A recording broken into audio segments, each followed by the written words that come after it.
A cry for change across the nation and right here in Kansas, sparked by the death of a Minnesota man. But can the movement stay on track as some turn to violence? And how does a centuries-old system change to meet the needs of a 21st century multi-ethnic society? Black Lives Matter! Black Lives Matter! That's what we're talking about right now on Kansas Week. Southwest National Bank has proudly served Wichita and its surrounding communities for over 100 years. We are happy to support KPTS, Public Television for Kansas.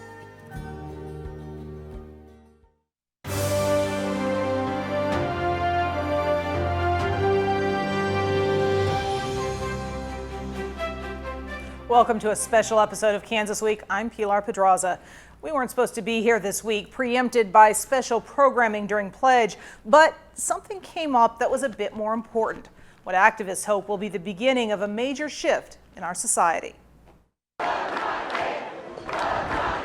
From Hutchinson to Kansas City. George Floyd!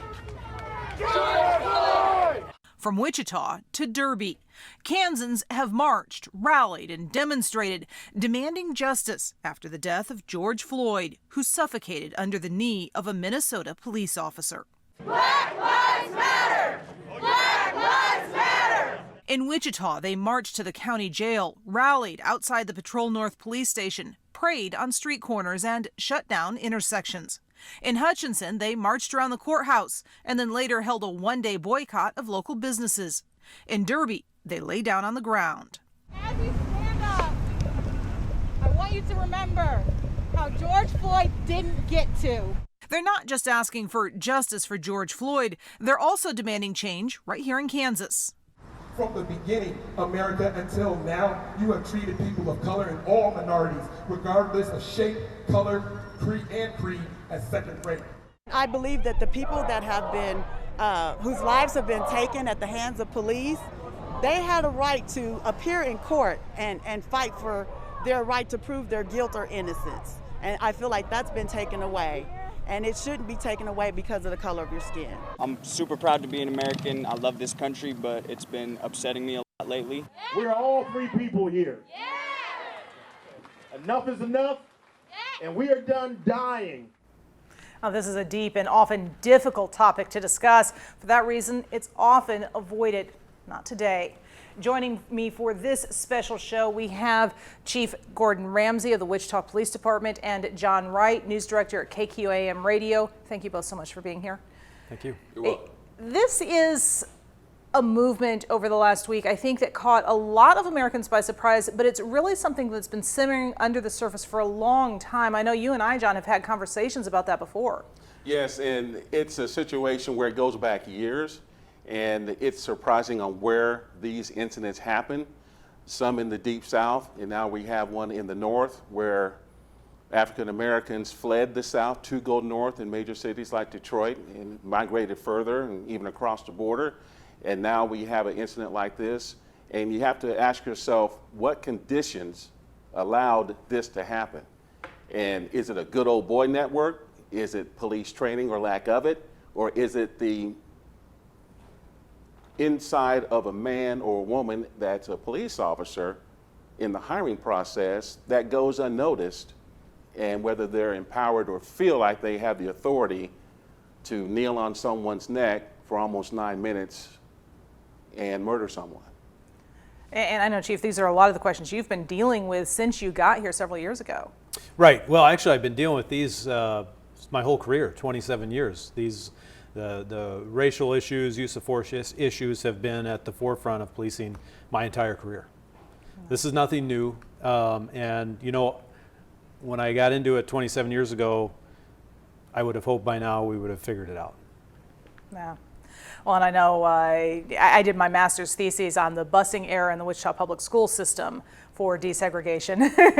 And at the time when activists were pushing for that, they thought it was a temporary stopgap, that within 5-10 years, you know, attitudes would change and things would be different and they wouldn't need it anymore. And 40 years later, things hadn't changed. They end busing and we're right back to almost the same situation as before. In some ways, that's what we're seeing now, I think. But in other ways, too, things have changed a little bit in Wichita in the last few years. And at various rallies, you have attended most of these rallies that have been held in Wichita. And at various rallies, they have said they credit you with making a change in the police department. That can't have been easy.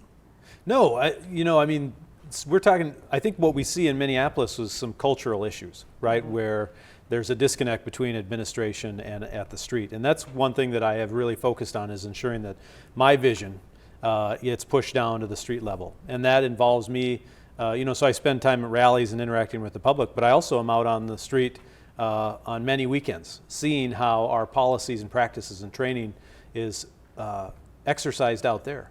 It is very important that we don't allow any subcultures to exist within the police department, and that we are following best practices. And we have made tremendous progress over the last few years. And what I'm seeing this week is a lot of new faces, new protesters that haven't been involved in the past. And so we're having to go through, the steps we have made and talk about where we were and where we are today.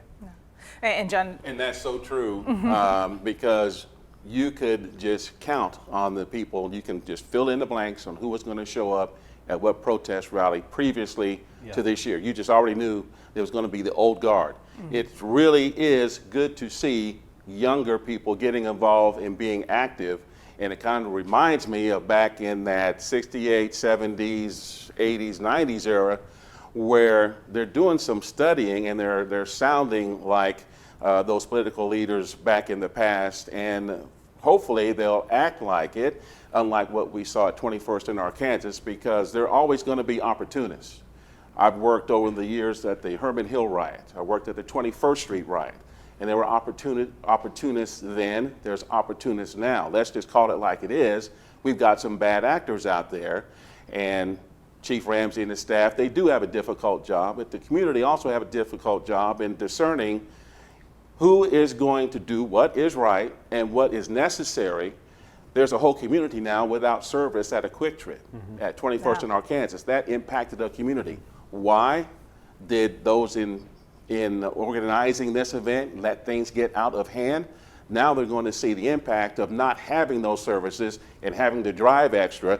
Now you have another food desert, a gas desert, and the folks there may not be able to get to where they need to be to get those needed services. So they have to think about, the residents there and people, especially those that come outside this city to come in and agitate. I'm just going to put it out there. It's just a fact. That has to be dealt with by the community leaders. And fortunately, we have more good leaders in Wichita than those seeking to take advantage of an opportunity. Well, talking about the opportunism, as you said, despite the best efforts of organizers and local police, there have been some outbreaks of violence this last week, mostly in Kansas City, but also here in Wichita. What started as a little acting out during an informal gathering Monday night turned violent as the hours dragged on. Police say someone fired shots at them at one point, as appears to be captured in this Snapchat video shared with Cake News. Anybody get hit? Wichita police say they believe at least one bullet ricocheted off an officer's helmet. Police say 3 officers suffered minor injuries from objects thrown at them. They responded with what officers say were foam bullets and tear gas. Some protesters later shared their stories with the Wichita Eagle of injuries they suffered from being hit by those flying gas canisters and bullets. There is also vandalism, as people throwing rocks knocked out the windows of at least one local store. On Tuesday night, more violence in the same location, followed by the looting of a QT store, and then more vandalism of businesses scattered across the east side. Again, officers worked to clear the area. And I know in a news briefing on Wednesday, you made it very clear you completely support the peaceful protests, but you're not going to let this type of activity slide. And that is what the community that I spoke with on Wednesday was asking for. Right. Yeah, actions speak louder than words. And when there has been peaceful protests, time and time again in the last week, we've facilitated that. It's been successful. It hasn't been problematic. But there has been a couple times where property damage has occurred, shootings have occurred at protests, and people have been hurt. And we can't stand by and allow that to happen. And certainly this is not a unique situation. As you mentioned, John, there are ways, though, that organizers can work to prevent some of these things from happening. What have you seen that's been successful?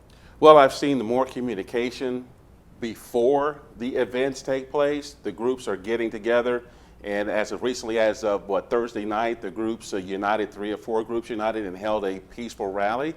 That's how you do it. You don't allow things to get out of hand. Someone comes in with a vehicle, as we've seen in other parts of the country, roll through a crowd. We don't want that happening here. The organizers, whether it's over the 21st in Arkansas area, the 9th and Grove area, 21st and Oliver area, they're talking more. We're talking more as media members, as the police department's getting more involved with those communications.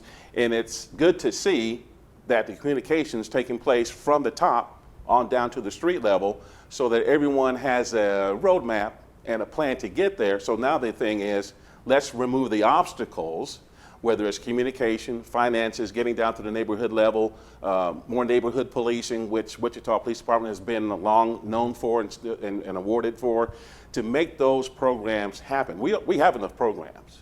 The wheel's not broken. We don't have to reinvent a wheel. It's already there. We just have to put some more oil on that wheel so it stops squeaking. And I think one of the big issues, and police have long been the flashpoint for this, are all the disparities that exist in our society.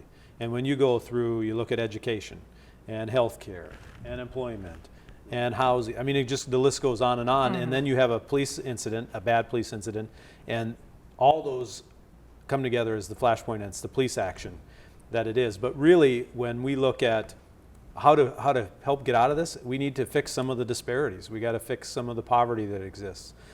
We got to look at ensuring that justice is equal for everybody. It's much bigger than policing an event on a Friday night, right? Yeah.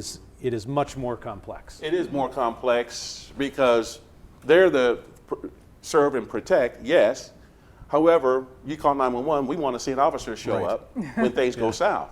Right. But before that even happens, what if the young people that are out in the street breaking into QTs have a good job that pays well, that they feel good about, they're proud about? Then they can go home, look, mom, uncle, dad, grandma, I managed to climb to that next level financially. Okay, now I can get a car, get transportation, I can get a house, I can start my family, feed my family, not feel frustrated and able to provide.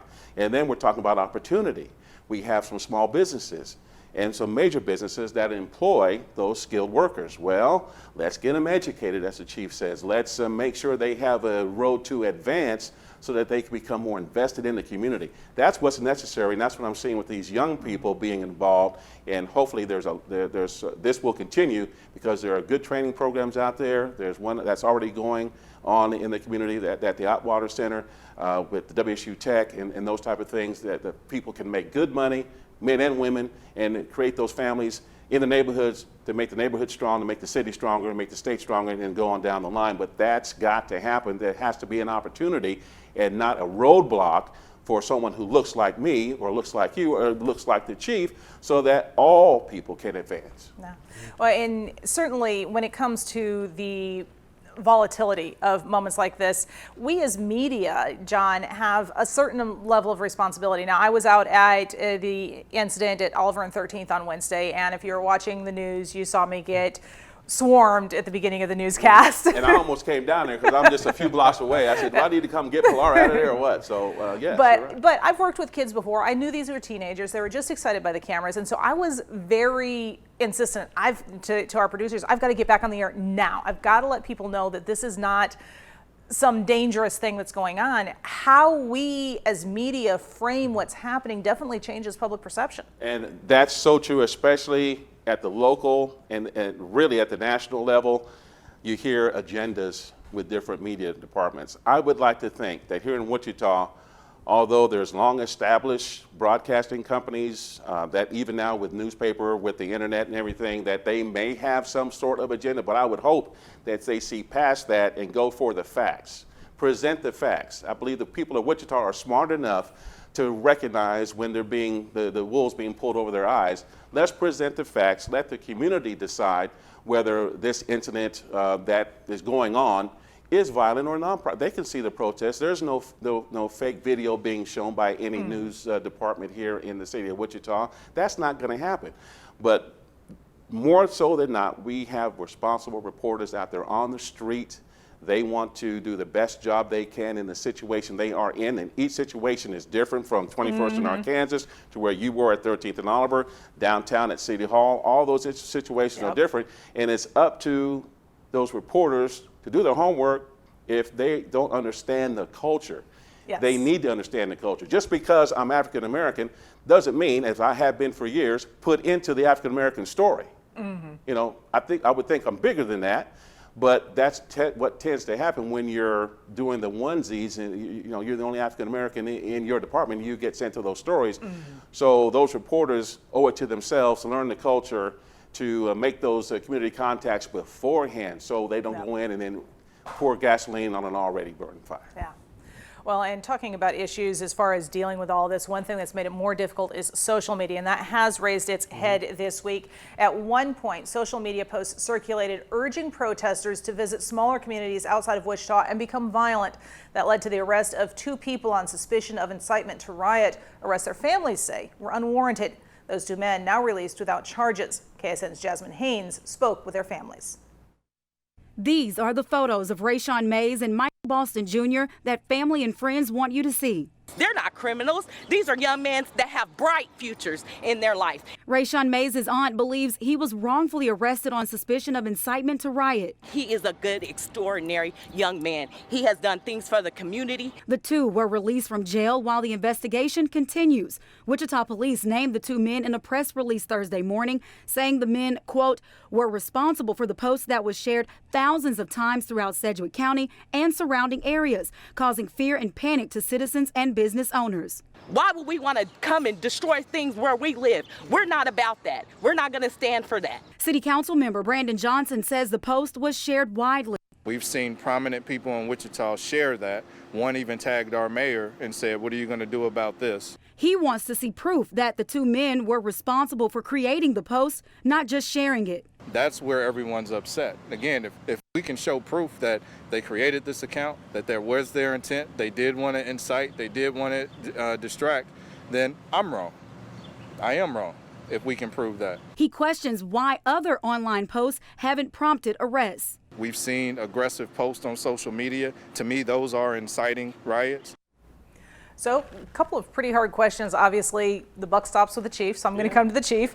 Right. First off, where does this case stand? They were released without charges. Is the case over, or what happens next? Yeah, so one is that it's these things often now are playing out in social media, and as the chief or as investigators, we can't go and say, hey, here's the proof we have so far as these cases are ongoing. And that's one of the things that's been difficult with social media. And people can speak on and say their mind, which is, you know, that's our country. But the reality is that we are working through these cases and we are gathering evidence, and you know, we'll see where it ends up. But right now it's still a very active investigation. But we are seeing a trend where, you know, anytime an arrest is made now, people pipe in and have opinions or whatever. But the reality is that our system, criminal justice system, has to be allowed to play out. Now, is that criminal justice system broken in some situations where the loopholes allow, whether it's for good or bad, the investigators, okay, we can go with this because this is a gray area, okay, let's proceed with prosecution, let's proceed with arrest, as the case may be. A lot of people are saying the system needs to be revamped simply because 70% African Americans are in jail. Right. I think the issues that we see around the disparities often revolve around poverty, lack of jobs, lack of education, lack of opportunities. I think that's really the crux of it when you get to it. But we see these disparities. We want to be part of the solution, right? And I think we've shown our goodwill, our good faith to try and work with our community to see what we can do different. What opportunities can we work with our employers to give people employment? I mean, we've worked with job fairs, you know. We work with our schools to try and keep kids in school. The reality is those disparities are something we need to continue to work on, and we need to look at what's driving them. And getting down to the street level, we still have officers that are meeting, going door to door, talking with kids, talking with grandmas. But I think it starts before the police, right? The issue is before the police, and it's a larger societal issue. As you know, David Gilkey says, nothing stops a bullet like a job, right? And those are some of the factors that we we deal with all the time. And we know poverty plays into that because there's different opportunities for different people. And those are really the heart of the matter that we have to start focusing on. Well, talking about making changes, helping people get jobs, and also concerns about the system being broken, lots of efforts being made right now to change the system because that's what folks are demanding right now. And some groups are responding, as KSN's Corinne Griffith and I both showed you this last week. On Saturday, Chief Gordon Ramsay hinted at a change the Wichita police have been working on for months now. Instead of giving Kansas drivers a ticket with a fine for having a problem with their car, like, say, a busted taillight, officers will give them a voucher to get it fixed. It's a shame that it had to happen behind a death, but it needed to happen. Tonya Mack can see the daily traffic passing just outside her shoe store on 13th Street. She knows how a simple traffic stop can snowball into a suspended license. They start getting pulled over. They start getting these little tickets. They don't tell their family. And before they know it, they have a whole lot of them.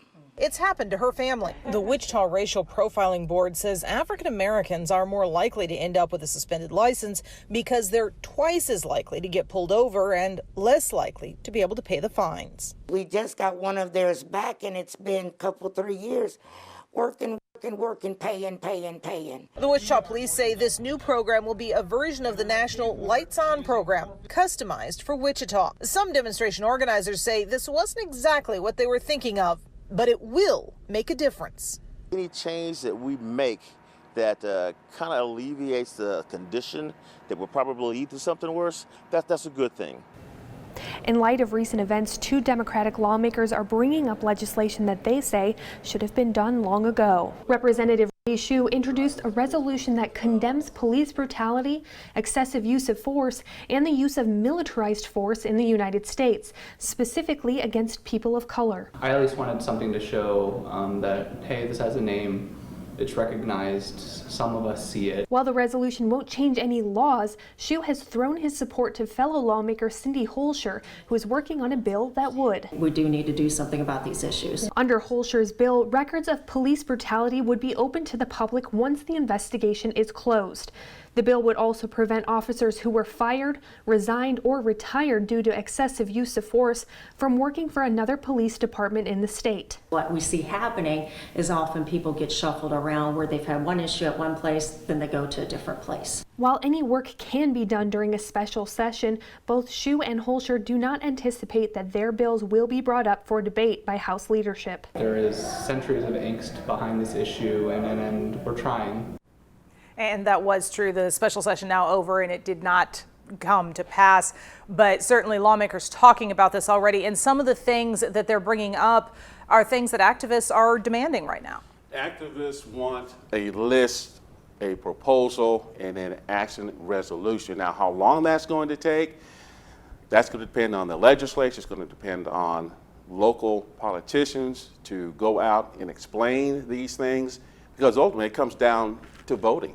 Who is going to do what, and who is going to be in there to represent the people in the neighborhoods, to represent the police department, because they vote too. We have first responders out there, and I got to tell you, the first responders have a very difficult job, whether they're law enforcement, medical, scientists. They're knocking themselves out to try to get through this COVID-19. And no matter what color you are, they value your life. People need to understand that. There's kindness out there. We're just seeing the bad side, but there's going to be dark before we see the light. So once we get through this dark time and there's light at the end of the tunnel and we see some resolution following the data, then these programs, these steps that happen in between can be impactful for our neighborhoods and for our children, and for those children to grow up and have confidence in law enforcement, to believe when they call a police officer, they're not going to beat them on the head, but they're going to listen, they're going to be empathetic, they're going to take the proper action, because I'm pretty sure, Chief, that the officers want to be treated as they want people to treat them. Right. So there's nowhere, we can't jump to the moon. Right. This is where we are. So we have to get from where we are to get to where we're going to be at. That's not where we go. And one of the things you haven't heard a lot of people talking about is we want the best and brightest to come into policing, right? We want the cream of the crop, highly educated people from the community, and we have to be careful not to villainize all police, because if we are, saying how bad police are, who's going to want to come to this profession? And then we won't get the best and brightest. And so as a community, we need to really value those that are coming into the profession and get involved with the department to help make sure that our values are what the community expects. Yeah. And I know that there is one group in Northeast Wichita that's working to get more African Americans on the force. Yes, yeah. Our best recruiters are our community. And it helps when people recognize, hey, that's a noble profession, and we need people like you to go into it. We need the best and the brightest. So our best recruiters are the community. And there are people in the community, I won't drop any names, but one police officer on the force, I had the pleasure of being his mentor in Botillion. He knows who he is. I'm not going to say his name. But the more people we have like that look like you, Pilar, look like me, look like Chief, that have that cultural understanding and that empathy to solve the situation instead of creating a problem with the situation, the better off law enforcement can advance to protect the community that they're serving. Right. And the neighborhoods, again, will be strong with children free to run. I can't walk the street from where I grew up at 11th and Madison to 21st and Grove anymore, like I could back in the day. We need to get back to that, and that only happens when we have strong neighborhoods. And the good thing is we have new people that are coming up on the scene with fresh and new ideas, more and better communication among the neighborhood groups with the first responders, no matter if they're police, fire, or EMS. This is how we're going to go forward with communication. We can't block up and be segmented and regimented in what used to be. This cannot advance us forward. Yeah. Well, I've got one more question. We're almost out of time, but the voucher program, yes. Well, a lot of folks, it sounds like it's coming in the wake of all this. It's actually something you guys have been working on for a long time.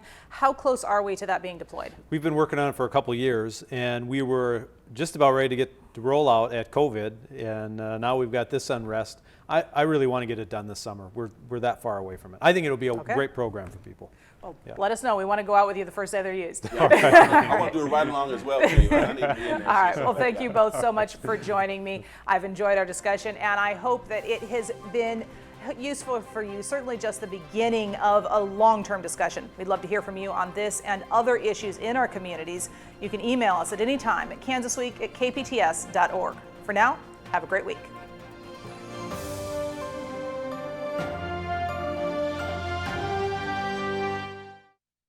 Southwest National Bank has proudly served Wichita and its surrounding communities for over 100 years. We are happy to support KPTS, Public Television for Kansas.